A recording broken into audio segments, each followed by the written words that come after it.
dahil gutom na ako. Hulaan nyo guys kung anong lulutuin natin ngayon.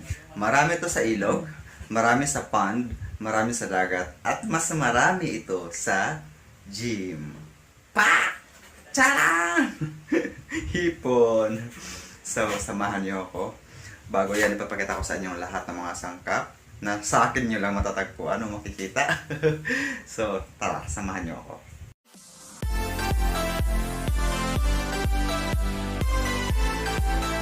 Guys, so ayan, naka-ready na ang ating kawali. At syempre, ang ating pinaka-bida, ang hipon na marami sa gym. And then, ang ating dressing. Pagkatapos niyan, ano yan, lettuce. Syempre, hindi pa nahiwang ating mga sangkap na sa akin nyo lang makikita. Ito gusto ko to, onion rings kasi ano siya, nagpapabango. And then, kamate, syempre panggisa. Tapos gusto ko kasi maanghang, kaya may ganyan sili, sibuyas. Syempre, ting luya, then bawang, bawang oy. Tsaka paminta kasi gusto yan ng kasama ko. Tsaka ang ating oyster sauce. Syempre, ang ating oil, ating magic. Nasa kamay mo ang magic. So, ayan. Ayan pa pala ang ating Sprite. Sprite. Ayan, di ba? Pampasarap. Yan yung magiging sabaw natin. So, here we go. Let's go. Hi guys. So, ready na tayo. Nakahiwa na ang ating mga sangkap. Ayan ang ating bawang, sibuyas, dahon, sibuyas na buo, tsaka luya, pampatanggal ng lansa, kamatis, tsaka ang ating sili. At tsaka syempre, ibang bida natin. Ayan. So, here we go. So, lagyan na natin ng oil kasi mainit ng ating kawali. Alam nyo guys, kahit may tuyo na kayo, may oyster sauce na kayo, kahit meron na kayo nito, pwede rin pa rin kayo maglagay ng toyo kasi iba pa rin talaga pag may toyo. Yan, ating plado yung ating toyo at saka ang ating asin. Pero syempre, konti-konti lang para tama lang yung timpla. At dahil mainit ng ating mantika, ilalagay natin ang ating bawang. At syempre, ang asin at saka toyo, bida yan sa pamagisa-gisa. Ang sa iba, konti-konti lang mantika. Sa akin, konting konting medyo marami. Pero healthy dapat na mantika guys ang gamitin niyo. Yan.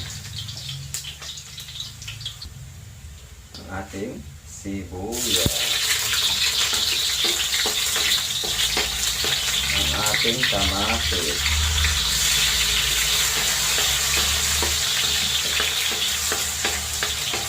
Ang ating sili. Ouch. At ang ating luya. Kung napansin nyo guys, hindi ko inubos kasi pang dressing yan mamaya. Para naman may buhay ang ating ulam.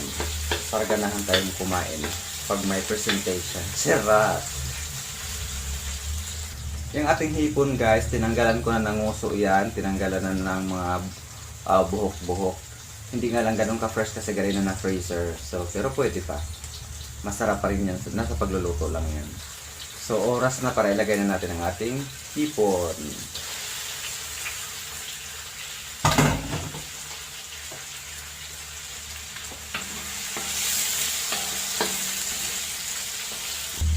As you can see guys, ang bilis niyang mag-brownish.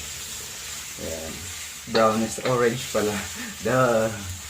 Nag-change color. Amoy masarap na siya guys. Gisado. Ayaw mo po anong tawag nito. Basta ginisa ko yan. Walang ko controversion ko to. Ang importante ay mahalaga masarap. So lagyan na natin ng paminta guys. Yan. Ang paminta ay pampahaba ng ating buhay. Next ay ating kunting asin. Kunti-kunti lang asin guys. Iba pa rin kasi, yung iba toyo lang at saka oyster sauce na lang yung iba. Pero ako, iba pa rin talaga ang lasa ng asin. Tapos ang ating toyo. Yung toyo naman, kunting-kunti lang. Ayan. Tapos ang ating nor hipon. Ayan. Siyempre, ating halukayin. Ayan. Para na well mixed. Diba?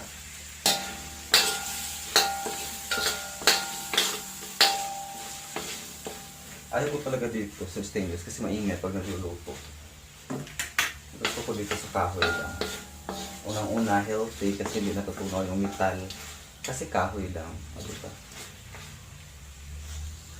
Next, ang ating magic sarap. Konti-konti lang dahil baka ma-magic ang ating buhay. Then ang ating oyster sauce.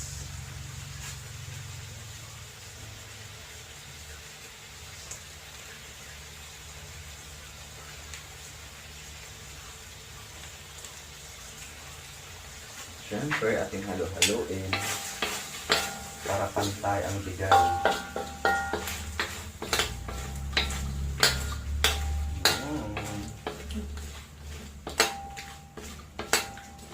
Una yan yung luto mo na gamit ang mantika, guys. Mamaya naman, lutuin natin siya ng dagdag.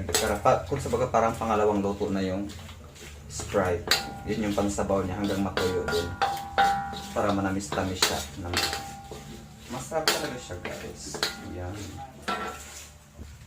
Kung napansin nyo, guys, malayo, medyo malayo. Ayan o. Medyo malapot na siya. Ay, nahulog. Bastos. Medyo malapot na siya. So, lutuin na siya natin sa... Actually, luto na yun, guys, eh. Pwede nyo ang kainin yan. Pero, para mas lalong sumarap pa, hindi pong makalimutan mo yung jowa mo sa sobrang sarap. Charot! Ilista ang pangalan bago tumikim. Baka makalimutan eh. So here we go. Let's add the Sprite. Ating Sprite. Ayan ang magiging sabaw. Yan. Hanggang matuyo. Yan.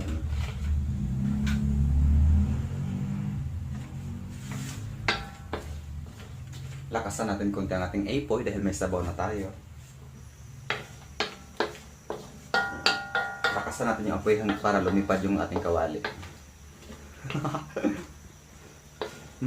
Amoy masarap. Gagana, nakakagutom siya. Yan, pakuluan muna natin. Fall in love, I'm never gonna fall in love. Charot! And guys, malapot na siya, malapot na. Huwag kayong mag-worry guys na masunog. Hindi yan masusunog kasi may shell pa yan. Yung pinakabalat nila. Kaya tutungin mo pa yan, yung loob niya, hindi yan matututong. Diba? Yung ating Sprite ay nagiging sauce na siya.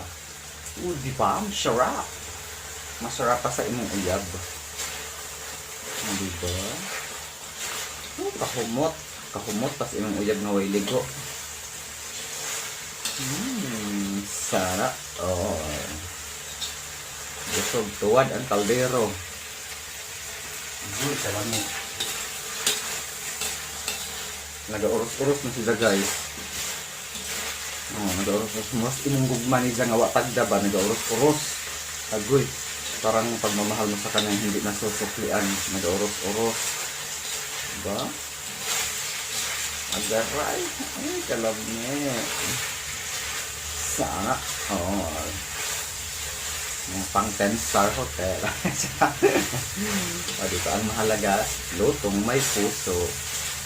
Parang naniniwala na ako guys na pag nagluto ka na may tupak, hindi masaya, hindi talaga masarap. Kaya dapat pang nagluto ka ay masaya. Para masarap ang ating luto. Inspired cooking with a heart. Hi guys, ayan ang ating finished product. Ano ba to? More decorations for the position. Actually, hipon at saka yung mga sahog. Yan.